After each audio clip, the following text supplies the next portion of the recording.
เฮ็ดจังใดโอเคเจ้านิสาสิเลือกตอบข้อที่นิสามักแล้วกันนั่นก็คือข้อที่4เนาะก็คือใส่ตัวตนที่สมมุติใส่ตัวตนที่สมมุติก็คือสมมุติว่าเจ้าเห็นคนอื่นที่อยู่ภายนอกแบบเจ้าไปเที่ยวเจ้าไปงานอีหยังแบบนี้นะแล้วเจ้าเห็นคนนั้นแล้วเจ้ามักแบบเขาคือมีความมั่นใจแท้มีความเท่แท้นิสาสิให้เจ้าเบิ่งอันนี้ตัวเจ้าและอันนี้นะสมมติว่าเจ้าไปงานหรือเจ้าไปหยังก็ได้แล้วเจ้าเห็นคนที่เจ้ามักสมมติเจ้ามักคนที่2I2เนาะสมมติI2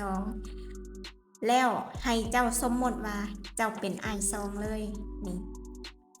ให้เจ้าสมมติว่าเจ้าเป็นI2เลยแล้วเจ้าก็สิมีความมั่นใจแบบเขา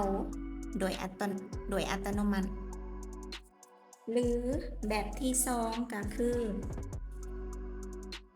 เจ้าเบิ่งจากหนังก็ได้อันนี้ตัวเจ้าและเจ้าเบิ่งหนังเจ้าเห็นพระเอกนางเอกแล้วก็ตัวร้ายและถ้าสมมติว่าเจ้ามักตัวละครที่เป็นพระเอกให้เจ้าสมมติว่าเจ้าเป็นพระเอกคนนั้นเลยคนที่เจ้ามักนะและก็ความมั่นใจของเจ้าสิเพิ่มขึ้นโดยอัตโนมัติอันนี้นะนิสาลองใส่เบิ่งแล้วได้ผลเจ้าเอาไปลองใส่โลดหรือถ้าเจ้าอยากเจาะลึกข้อใดเกี่ยวกับความมั่นใจเปลี่ยนความอายเป็นความมั่นใจก็คอมเมนต์ใต้คลิปบอกนิสาไว้แล้วนิสาสิมาบอกเคล็ดลับแบบขยายความในคลิปหน้า